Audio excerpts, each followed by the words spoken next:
안녕하세요. 오늘 여러분과 함께 살펴볼 이야기는요, 전남 나주 평야에 생명을 불어넣었던 아주 오래된 수리시설입니다. 바로 하제방죽에 관한 건데요. 네, 안녕하세요. 특히 정문찬님이 수집하고 보존해 오신 귀한 자료들, 문헌, 사진, 지도 이런 것들을 통해서 그 역사와 의미를 좀 깊이 들여다보려고 합니다. 네, 이 하제방죽이요. 그냥 단순히 물 가둬두는 저수지가 아니거든요. 그 옛날 호남 지역 공동체가 얼마나 지혜롭게 협력했는지를 보여주는 그런 중요한 증거라고 할 수 있죠. 아, 단순한 시설물이 아니다. 그렇죠. 오늘 이 하제방죽이 어떻게 농업시설 그 이상 어떤 복합적인 가치를 갖게 됐는지 한번 같이 파헤쳐 보시죠. 좋습니다. 그럼 먼저 이 하제방주, 이게 정확히 어떤 건지부터 좀 짚어볼까요? 위치가 전남 나주, 남평, 지금의 산포면 하젤이라고요. 네, 맞습니다.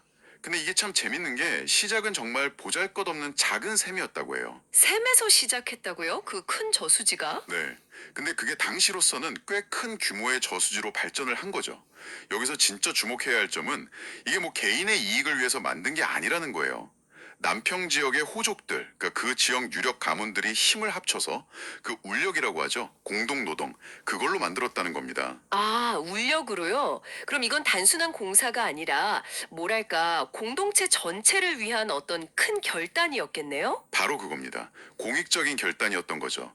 생존과 번영을 위한. 그런 구체적인 과정이나 의미를 알게 해주는 게 바로 그 정문찬님의 자료들이군요.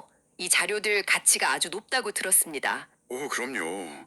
이 자료들 덕분에 우리가 뭘 알게 됐냐면요.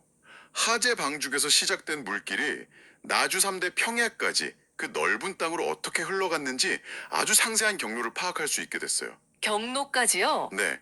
그리고 방죽 만드는데 참여했던 호족들 이름 목록이라든지 매일 뭘 했는지 적은 작업일지, 심지어 당시 수리기술 도면 같은 것까지 다 들어있어요. 와, 대단한데요? 그렇죠.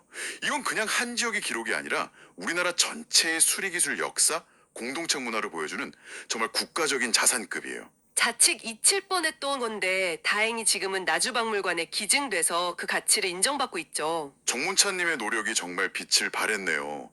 근데 이 방죽 이름 중에 연화도수라는 별칭이 있다면서요? 연꽃처럼 피어나는 물길이라니? 이름이 참 시적인데요? 네, 맞아요. 연화도수. 이게 그냥 멋으로 붙인 이름이 아니에요. 깊은 뜻이 있죠.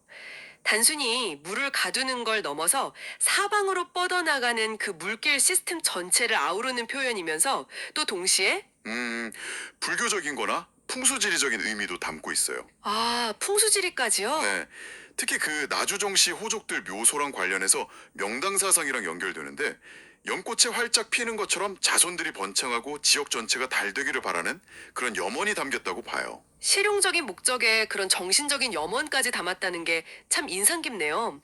하제리에서 인물이 많이 났다는 이야기랑도 좀 연결이 될까요? 네, 충분히 그럴 수 있죠. 그리고 실제로 건설을 주도한 게 나주정씨 호족이라는 건 뭐 정문찬님 자료 말고도 근처에 불회사나 중림사 같은 절이 있잖아요. 거기에 남은 시주 기록 같은 걸 봐도 나주정씨 가문이 지역의 큰일에 깊이 관여했다는 걸 알 수 있거든요. 아, 그러니까 이 하제방죽 건설이 단순한 농사 문제를 넘어서 그 지역 리더십이나 가문의 위상을 보여주는 중요한 사업이었던 셈이죠. 근데 그 시절에 지금처럼 포크레인 같은 중장비가 있었던 것도 아니잖아요. 오직 사람들 힘으로 지게 같은 걸로 날라서 만들었다는 건데 그 울력이라는 공동노동 정말 어마어마했겠는데요? 상상 이상이었을 겁니다. 얼마나 힘들었으면 그 노동의 흔적이 말에 남아있을 정도예요. 예를 들어 드강이라는 말이 있는데 이게 앞도랑 뒤도랑 파는 작업을 뜻하고요. 두드리강은 돌을 딱 맞추려고 망치질하는 소리에서 나왔다는 이야기가 있어요. 아, 드강, 두드리강, 소리까지 담긴 이름이라니. 그쵸? 얼마나 고되고 반복적인 작업이었으면 그런 표현들이 생겼을까 싶죠. 공동체의 땀방울이 느껴지는 부분입니다. 듣고 보니 그 장면이 막 그려지는 것 같아요. 역사적으로 보면 이 남평 지역 호족들이 나중에 고려 건국할 때 왕건을 도왔던 세력이기도 하잖아요. 이런 지역 사회의 단결력이 결국 나라 만드는 데까지 영향을 미쳤다고 볼 수도 있겠네요. 바로 그 점입니다. 하제방죽을 그냥 흙이랑 돌로 쌓은 구조물로만 보면 안 돼요. 이런 역사적인 맥락 속에서 봐야죠. 사람과 사람을 이어주고 척박한 땅에서 살 수 있게 해준 말 그대로 생명의 기반 시설이었던 거예요. 생명의 기반 시설. 네, 공동체 연대의 상징이었고 또 미래 세대를 위한 선조들의 지혜로운 투자였고 물을 함께 나누려는 그 정신의 표현이었던 거죠. 그 의미는 지금까지도 이어지고 있고요.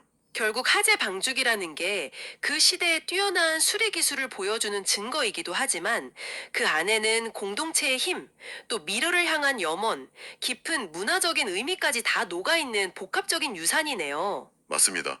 그리고 정문찬님의 그 귀한 자료 덕분에 우리가 이 깊이를 알게 된 거고요. 그렇죠. 기술적인 구조물 뒤에 이렇게 풍부한 사람들의 이야기, 협력의 역사가 숨어 있다는 사실이 참, 뭐랄까 되게 중요하게 다가오네요. 네, 바로 그 점을 우리가 주목해야 합니다. 그러고 보면 오늘날 우리가 매일 이용하는 수많은 다리, 도로, 댐 같은 공공 기반 시설들 있잖아요.